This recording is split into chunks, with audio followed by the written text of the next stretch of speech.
हिमाचल प्रदेश सरकार की दूसरी कैबिनेट की बैठक आयोजित की गई। बैठक में बजट सत्र की तिथियों का ऐलान कर दिया गया है। बजट सत्र 14 मार्च से लेकर 6 अप्रैल तक आयोजित किया जाएगा। सत्र में 18 बैठकें रखी गई हैं। सुखविंदर सरकार का ये पहला बजट सत्र है, जिससे प्रदेश की जनता को काफी उम्मीदें हैं। बजट सत्र के अलावा कैबिनेट में सुखाश्रय कोष स्थापित करने को भी मंजूरी दी गई है। सभी कांग्रेस विधायकों ने इस कोष में अपनी पहली सैलरी जमा की है, जिसको मिलाकर 101 करोड़ रुपए का कोष स्थापित हो चुका है। इस कोष से अनाथ और बेसहारा बच्चों की मदद की जाएगी। ऐसे बच्चों को रहने की बेहतर सुविधाओं सहित आम बच्चों की तरह घूमने फिरने का खर्चा भी दिया जाएगा। दूसरी कैबिनेट की बैठक में हमने समाज के उन वंचित वर्गों के लिए निर्णय लिया जो समाज में वंचित है, जिसकी कभी कोई अप्रोच किसी सरकार के साथ रहती नहीं थी। मुख्यमंत्री बनने के बाद एक परंपरा है कि सचिवालय में जाते हैं। हमने मुख्यमंत्री बनने के बाद अनाथ बच्चों के बालिका आश्रम में गए। जब देखा तो वहाँ उनसे सीखा, और पहली कैबिनेट में हमने सरकार के कर्मचारी और अधिकारियों के लिए जिन्होंने हिमाचल में विकास की गाथा लिखी है, उनको हमने ओपीएस बहाल किया। और आज पूरे 1 महीना 2 दिन बाद ये कैबिनेट हो रही है। उसमें उन बच्चों के लिए योजना लेके आए, और ये योजना अनाथ बच्चों के लिए है, चिल्ड्रन ऑफ द स्टेट के लिए, जिनके माता नहीं है, पिता नहीं है। आज के बाद से जो बच्चा अगर पैदा होते भी अनाथ हुआ और वो जीवन के 27 साल तक सरकार उसकी देखभाल करेगी, और जब वो 18 साल के बाद पढ़ाई आगे करना चाहता होगा या प्रोफेशनल कोर्स करना चाहता होगा या डिग्री करना चाहता होगा या राष्ट्रीय महत्व के जो संस्थान होते हैं आईआईटी, एमबीबी, एम्स या आईआईएम में एडमिशन लेना चाहता होगा या शिक्षा के किसी और स्तर में एडमिशन लेना चाहता होगा या पीएचडी करना चाहता होगा, सरकार उसका पूरा पढ़ाई का खर्चा उठाएगी। सरकार उसके पूरे हॉस्टल का खर्चा उठाएगी। जिस प्रकार हम अपने बच्चों को जेब खर्च के लिए पैसे देते हैं, 4,000 प्रति माह उन बच्चों के लिए जेब खर्च के लिए पैसा देगी। और जब गर्मी के कपड़े आते हैं तो हम लोग जो कपड़े गर्मी के खरीदते वो कपड़ों के लिए पैसा देगी, सर्दी के कपड़ों के लिए पैसा देगी। फिर एक दृष्टिकोण होता है परिवार का, उस दृष्टिकोण के अनुसार कि जब उन्होंने सर्दी में, जैसे हम अपने परिवार के बच्चे बोलते कि हमने घूमने जाना है, बाहर घूमने जाना है, तो हम अपने परिवार के बच्चों के लिए तो करते हैं, पर सरकार ने उनको साल में 15 दिन 2 बार घूमने का हमने उनको प्रावधान किया। 7 दिन या 10 दिन, जितने भी दिन जाएं, उसका आने जाने का खर्चा बाई ईयर तो AC 2 टायर की फैसिलिटीज रेलवे में दी जाएगी, और रहने की सुविधा भी हमें उन्हें 3 स्टार होटल में जो अनाथ बच्चे उनके लिए दी जाएगी।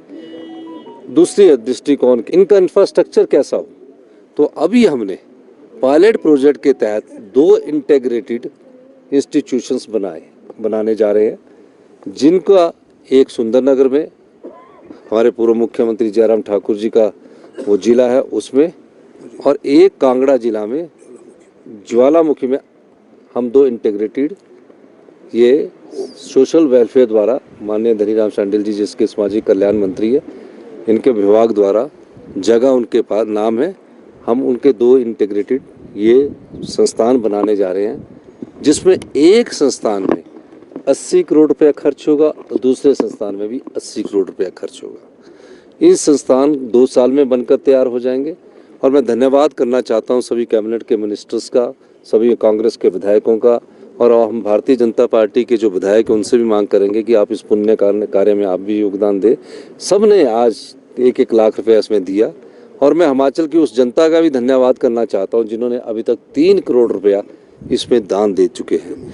आज हमने 101 करोड़ रुपए का एक FD के रूप में कोष स्थापित कर दिया, ताकि वो सरकार ने दिया है, और उसके कोष से जो आय होगी वो भी उनके उनके जो भी चीज़ें हैं उन पर खर्च की जाएगी। प्रावधान इस प्रकार का किया गया। और यही नहीं, इस दृष्टिकोण से हमने आगे उन बच्चों के लिए आने वाले समय में कई तो सामर्थ्य होकर नौकरी लग जाएंगे, कहीं नौकरी नहीं लग पाएंगे, तो हमने 1 टाइम इन लाइफ उनको 3 विश्वा जगह देने का भी प्रावधान किया है। शिक्षा संस्थानों में उनके लिए हम अलग से हम जो अगली हायर एजुकेशन लेनी होगी उसके लिए हम अलग से उनके लिए सीट्स का विद इन द लिमिट उसमें आरक्षण की व्यवस्था करेंगे। जो हमारे पैरामीटर्स हैं आरक्षण के उसके उसी के अंदर करेंगे।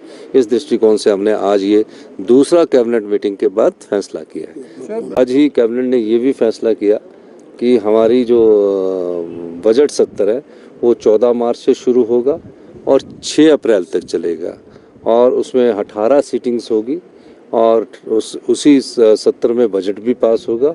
तो आज कैबिनेट का दूसरा महत्वपूर्ण फैसला ये था। बहुत बहुत धन्यवाद। वहीं बजट सत्र का ऐलान होते ही विपक्ष ने सुक्खू सरकार पर हमला बोल दिया है। पूर्व मुख्यमंत्री जयराम ठाकुर ने कहा कि सुक्खू सरकार हर जगह लेट लतीफ है। सत्र भी 14 मार्च से रखा है, जो कि काफी देरी से है। विपक्ष के पास सदन में उठाने के लिए बहुत बड़े मुद्दे हैं जिनका सरकार को जवाब देना होगा। एक औपचारिकता है, विधानसभा का बजट सत्र तो होना ही है। तारीख तय हो गई, जानकारी मिली आज 14 तारीख से शुरू हो रहा है। हालांकि ये अब की बार का ये सेशन मैं मानता हूँ कि जो शेड्यूल हमारा रहता था उससे काफ़ी देर से है, लेकिन सरकार सारा काम थोड़ा देर से कर रही है तो इसलिए सेशन भी देर से तय किया है। बाकी सेशन के दौरान बहुत सारे विषयों को लेकर के विधानसभा के अंदर बातचीत होगी। बहुत सारे ऐसे मुद्दे हैं जो हिमाचल प्रदेश में हैं।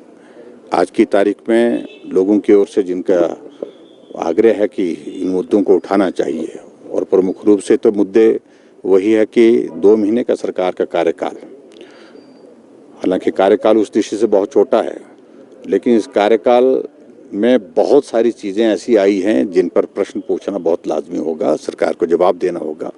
सरकार की जवाबदेही जो हम सुनिश्चित करेंगे। और आज तो मैं